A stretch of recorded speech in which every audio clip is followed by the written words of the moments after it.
Si querés entender cuáles son las principales razones por las cuales el mercado está estructuralmente cambiando de tendencia de corto plazo, es decir, tenés alta volatilidad y entonces todo el tiempo subidas fuertes, bajadas fuertes, el oro, ¿por qué sigue subiendo tanto? Si bien tuvo una bajada fuerte la semana pasada y el día de ayer, ¿por qué está rebotando tan fuertemente el día de hoy? ¿Y qué es lo que va a pasar de acá a mediano plazo? Bueno, te traigo la filmina del día de hoy, donde justamente vamos a abordar estos temas y a tratar de comprender un poquito qué es lo que está sucediendo y justamente sacar una conclusión al respecto. Fíjate, algo que notamos es que está cambiando, ¿sí? Hay algo que el comportamiento de los mercados no es según el manual que te muestran o que te enseñan los libros, ¿sí?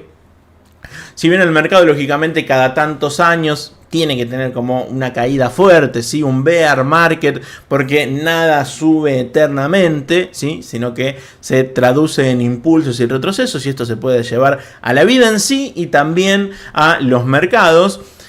Entendemos que para entender el contexto actual hay que tomar en cuenta varias cosas que están sucediendo el día de hoy, a día de hoy quiero decir, y justamente hay que tomar esto en cuenta porque si no nos quedamos afuera, ¿sí? O sea, vendemos por miedo, cortamos posiciones que quizás están negativas cuando era justo el momento para salir a rebotar nuevamente. Entonces, bueno, hay que entender por qué está pasando todo esto, cómo actuar en base a eso y también qué es lo que puede llegar a pasar más adelante.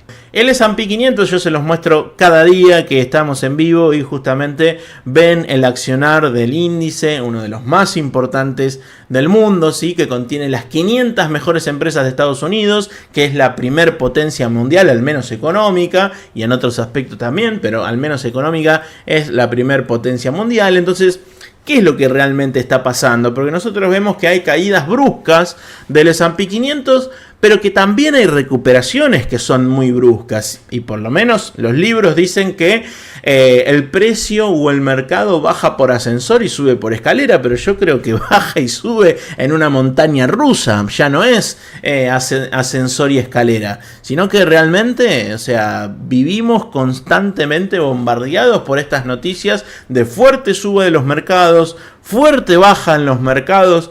Entonces, completamente nos están bombardeando con esto y hay que aislarse un poquito. Acordate que lo que siempre trato de comentarte es que la peor manera de invertir es influenciado por tus emociones y dejarte llevar por las mismas. Entonces hay que entender qué es lo que está sucediendo actualmente, que de todos lados nos están tirando con de todo cuando el mercado baja mucho y también sube mucho y de golpe, ¿sí? Bueno, el S&P 500 está operando en niveles muy altos después de varios años de suba casi ininterrumpida. El movimiento alcista comenzó con fuerza en 2022. ¿Te acordás que en 2022 tuvimos un bear market producto de que explotó el tema de la inflación en Estados Unidos por la emisión monetaria? Entonces justamente tuvieron que subir la tasa de interés y una vez al subir la tasa de interés, bueno, todo ese dato, digamos, económico no es bueno porque justamente encarece el crédito. Bueno, entonces en 2022 lo que vimos fue un bear market, 10 meses de baja.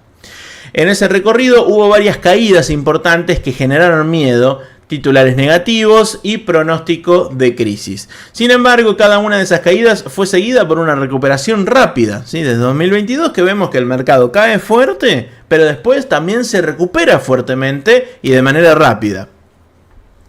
Esto muestra un patrón claro. Cuando el mercado baja, aparece dinero dispuesto a comprar, lo que empuja nuevamente los precios hacia arriba, ¿sí? Entonces, lo que tenemos es esto: volatilidad, baja muy fuerte el mercado y también sube muy fuerte en un corto periodo de tiempo. ¿Por qué es importante? Bueno, porque cambia la forma clásica de interpretar el mercado, ¿sí? Durante muchos años se pensó que después de varias subas consecutivas el mercado debía caer por agotamiento. Hoy eso no está ocurriendo. El mercado no se mueve solo por crecimiento económico o resultados empresariales, sino por la cantidad de dinero disponible en el sistema financiero. Mientras haya liquidez, las caídas tienden a ser temporales. Por eso yo siempre rompo tanto y les digo a ustedes, fíjense en la liquidez. ¿Hay liquidez en el sistema? Sí, entonces muy probablemente la caída va a ser temporal. ¿sí? Y tengamos un rebote, porque una de las estrategias más rentables dentro de lo que es el mundo especulativo, si querés, de la inversión en bolsa de manera pensándolo en un trader, si querés, o de una estrategia de trading, significaba o tenía su fundamento en hay una caída mayor al 5, al 6% en los mercados, en el S&P 500, sí, entonces ahí hay una oportunidad de compra. ¿Por qué? Porque la liquidez sigue siendo abundante, porque la gente tiene dinero para poder invertir en la bolsa, para poder seguir gastando, y justamente esta caída no está representada por un problema económico, sino que más bien es una corrección de mercado que después va a ser puramente temporal, para que después el mercado siga subiendo. Y eso es lo que vino pasando. Fíjate cómo te muestro acá en el gráfico. Caídas fuertes, pero recuperaciones también muy prontas, y esto permite que el mercado siga alcista sin tener una corrección mayor. Esto significa una corrección de entre el 10, el 20 o el 30%, que muchas veces ocurre. O sea, tuvimos 2008, tuvimos la crisis.com, tuvimos crisis jodidas, ¿sí?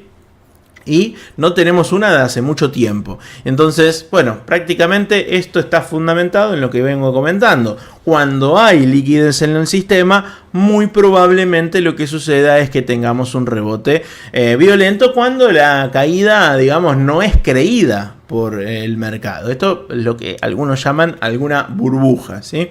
Esto obliga a representar, a repensar el miedo a los techos de mercado y a tener que la dinámica actual, a entender que la dinámica actual es distinta, ¿sí? Yo no quiero que se queden con el concepto de que esto podría llegar a ser una burbuja. Ahora van a entender más adelante, al transcurso de que sigamos explicando esta presentación, de que la burbuja está en otro lado y no está en los mercados financieros, está en otro lado y está en la moneda, ¿sí? Así que eso es lo que vamos a tratar de explicar el día de hoy. ¿Qué cambió? ¿Sí? ¿Por qué ya estos libros no funcionan? ¿Y por qué no tenemos estas caídas cada tanto, X cantidad de años? Bueno, el gran cambio comenzó después de la crisis financiera de 2008, ¿sí? Con esa crisis subprime, evidentemente ahí los estados entendieron algo muy peligroso que les permite gastar mucho dinero, imprimirlo, pagarlo mediante impresión monetaria, y que prácticamente de corto plazo no tenga represalias, ¿sí? Fíjate lo que dice la Filmina. Desde entonces los gobiernos empezaron a gastar más de lo que recaudan de forma permanente, ¿sí? Esto generó déficits fiscales altos y un aumento constante de la deuda pública. Para sostener esa deuda, el sistema necesita que siempre haya dinero circulando.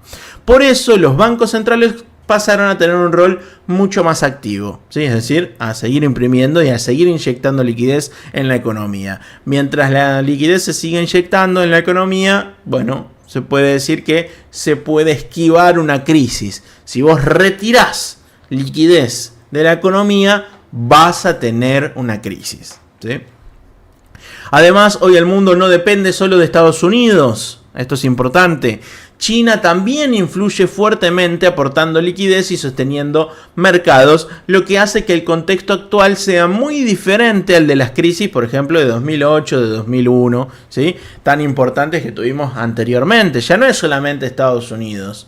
Ahora es también China, que una de las políticas monetarias más importantes del mundo y de China es justamente seguir imprimiendo para devaluar su moneda, ¿sí? Porque eso los convierte en un competidor mundial de productos mucho más barato, ¿sí? Y más competitivo. Entonces, bueno, ¿cómo devalúa la moneda un país? Emitiendo más, ¿sí? Entonces eso es importante, porque es también tirarle leña al fuego, es echarle ese bidón de nafta a un incendio. ¿Por qué? Porque justamente lo que hace es, bueno, tengo a Estados Unidos aportando mucha liquidez y también a China devaluando la moneda. Brasil cada tanto lo hace, ¿sí? Devalúa, donde justamente ahí lo que vemos es inyectar liquidez. Entonces, mientras la liquidez siga circulando, la fiesta sigue presente. Y lo peor es que la pagamos entre todos, porque la pagamos con depreciación de la moneda y justamente con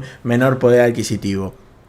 El mercado sigue a la liquidez. Lo que realmente puede cambiar el rumbo del mercado no es una noticia puntual ni una corrección aislada, sino una reducción fuerte de la liquidez. Por eso te digo, es importante ir y mirar la liquidez. Los mercados alcistas no se terminan solos. Se terminan cuando los bancos centrales deciden retirar liquidez. Por uno o otro motivo, ¿sí? En la actualidad, en Estados Unidos la liquidez sigue creciendo, aunque a un ritmo más lento, ¿sí? O sea, por lo menos el año pasado lo que vimos es que sí, se seguía inyectando liquidez, pero a menor escala. Lo que terminó sucediendo es que justamente en octubre veamos que hubo crisis de liquidez, o sea, faltaba más dinero en la economía, en los mercados, ¿sí? Entonces, bueno, se decidió volver a eso, volver a inyectar liquidez, y eso es lo que vimos a partir de diciembre del año 2025. Y no hay un freno abrupto, ¿sí? Al mismo tiempo, en Asia y en mercados emergentes, Brasil, el ejemplo que te puse recién, se espera más apoyo monetario. Salió también Japón a decir, vamos a incentivar el déficit fiscal, vamos a salir a gastar mucho más dinero. ¿Y eso cómo se paga? Con emisión monetaria, ¿sí? Esto puede mantener al mercado global en alza, aunque con más sobresaltos y movimientos bruscos, que es lo que vemos hoy en día.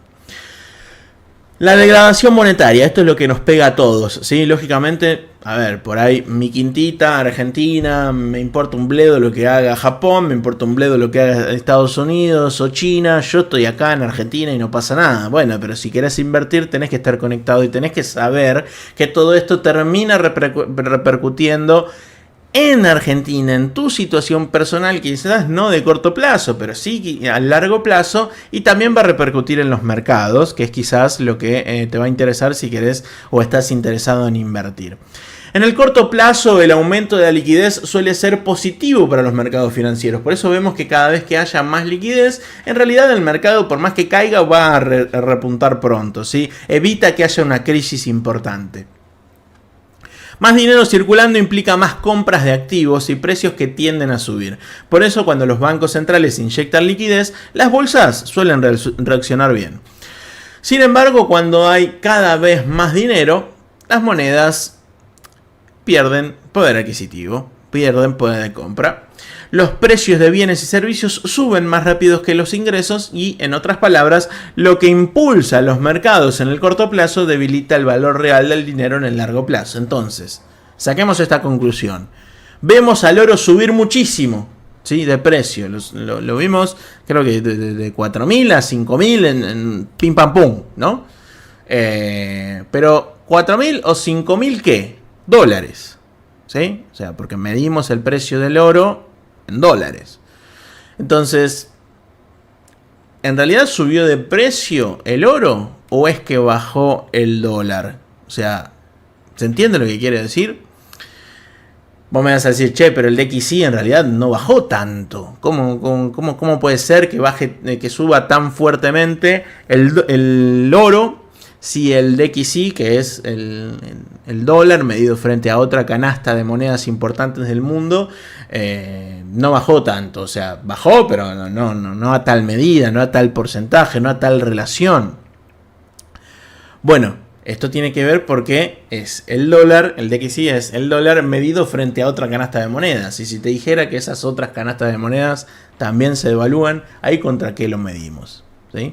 Bueno, podríamos elegir el oro y fíjate que justamente tendrías una fuerte devaluación de las monedas fiduciarias del mundo, ¿sí? El yen, tendrías el yuan, tendrías también la libra esterlina, tendrías también el dólar americano, el australiano, tendrías a la mayoría de la moneda, el euro, la mayoría de la moneda del mundo debilitándose frente a ¿qué? Frente al oro, ¿sí? Entonces hay una devaluación constante, ¿sí?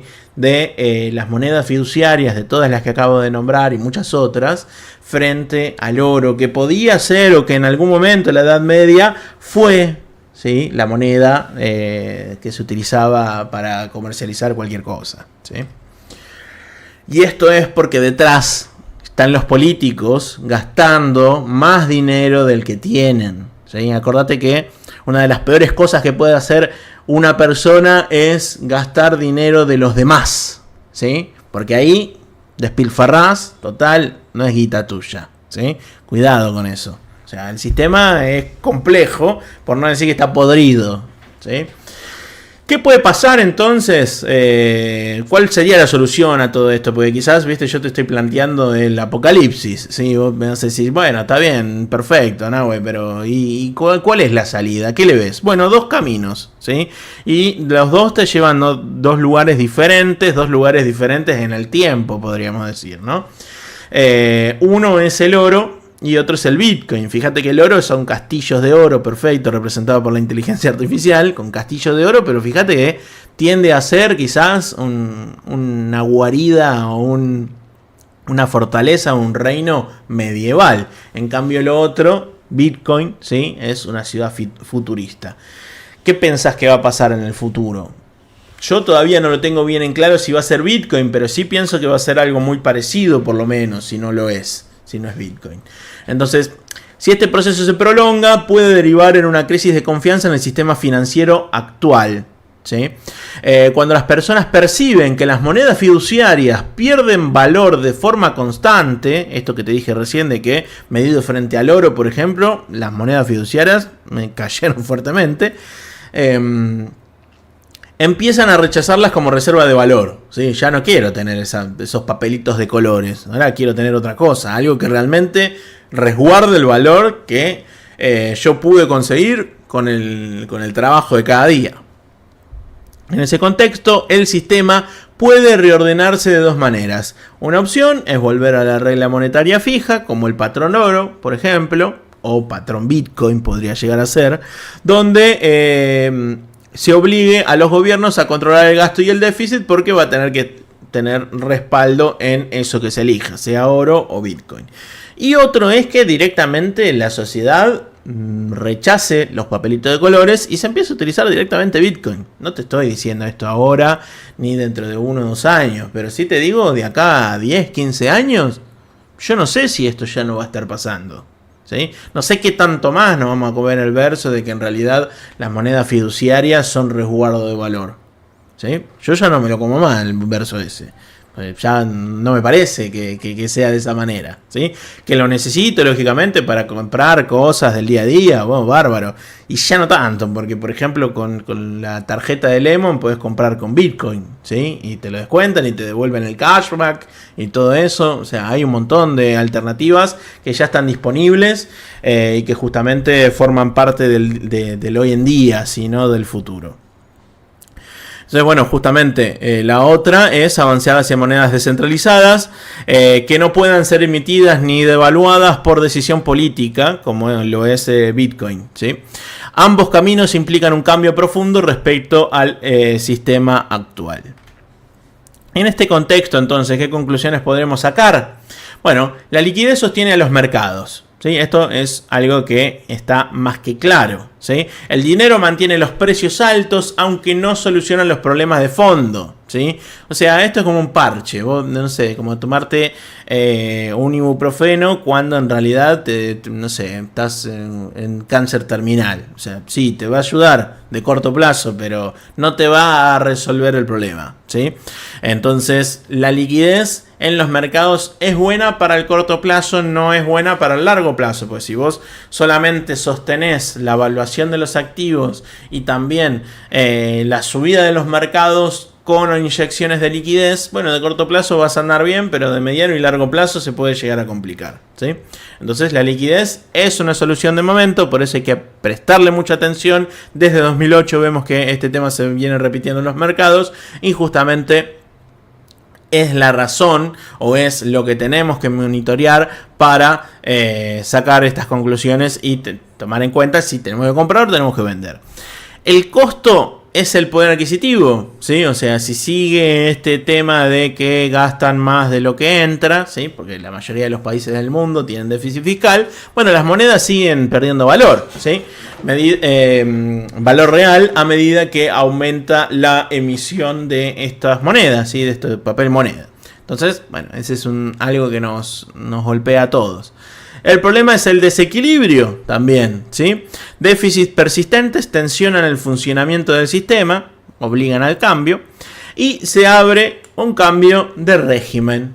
la crisis del modelo actual puede derivar en nuevas reglas monetarias, que es lo que vimos en la última filmina. Ir a una regla fija, por ejemplo, podría llegar a ser una solución, como ya lo fue anteriormente en el siglo pasado, o ir a monedas descentralizadas.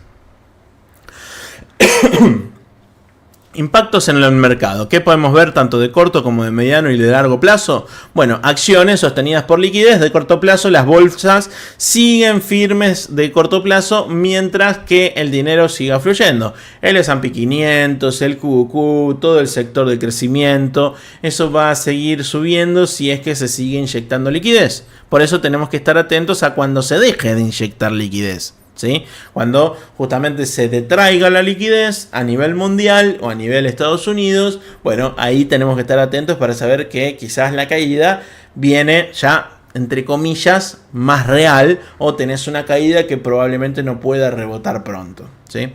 Oro como refugio monetario. Si yo quiero solamente cuidar mi capital y preservarlo, por ahí me convendría ir, digamos, a el oro, ¿sí? Al refugio.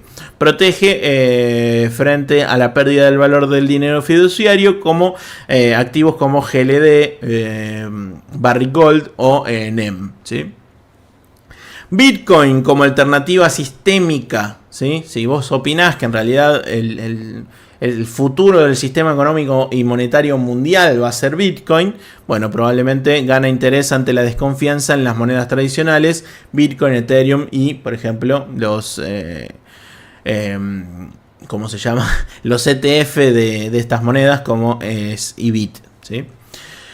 Bonos y dólar presionados a largo plazo. Emisión y déficit sostienen tasas altas y erosionan la fortaleza del dólar, ¿sí? Es decir, vas a ver que a largo plazo en los bonos americanos o los bonos de los primeros países del mundo pueden llegar a convalidar tasas altas, ¿sí? Es decir, tener bajos rendimientos, y esto erosiona la fortaleza de cada moneda, ¿sí? Déficit cada vez más abultados, aumentan la probabilidad de impago, aumentan de que en el momento en el que los inversores le dejen de creer, bueno, probablemente ahí haya un colapso importante.